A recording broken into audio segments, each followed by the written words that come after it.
সবাইকে জয় যিশু।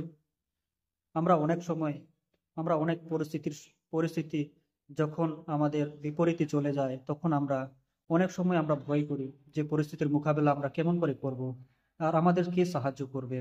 আমরা অনেক সময় আমাদের রোগ ব্যাধি বা অন্যান্য প্রবলেমের সময় আমরা ভয় করি যে আমাদের পাশে, আমাদের পরিবারের পাশে বা আমার পাশে কেউ নেই, এখন আমার পাশে থেকে আমাকে কে সাহায্য করবে।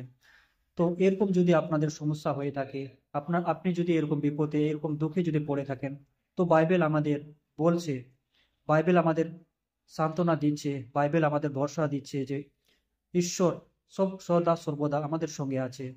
গীত সংহিতা 121 1-2 পদে এরকম লেখা আছে, मैं अपनी आंखें पर्वतों पे लगाऊंगा, मुझे सहायता कहाँ से मिलेगी। मुझे सहायता यहोवा की ओर से मिलती है, जो आकाश और पृथ्वी का करता है। आमेन। এখানে লেখা আছে, আমার সাহায্য কোথা হইতে আসিবে। আমার সাহায্য যে ঈশ্বর হইতে আসিবে, সেই পর্বত হইতে আসিবে, সেই সিয়ন পর্বত হইতে আসিবে, যে স্বর্গ ও পৃথিবী বানিয়েছেন, যে পৃথিবীর স্বর্গের সমস্ত অধিকার তার উপরে আছে।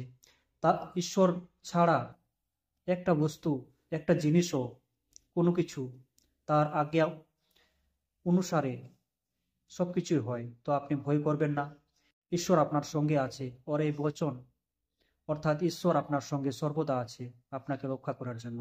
আপনি যদি পবিত্র জীবন যাপন করেন, প্রভুর উপর যদি ভরসা রাখেন, প্রভু আপনাকে সর্বদা বাঁচতে, এগিয়ে যেতে আপনাকে সাহায্য করবে। আমেন।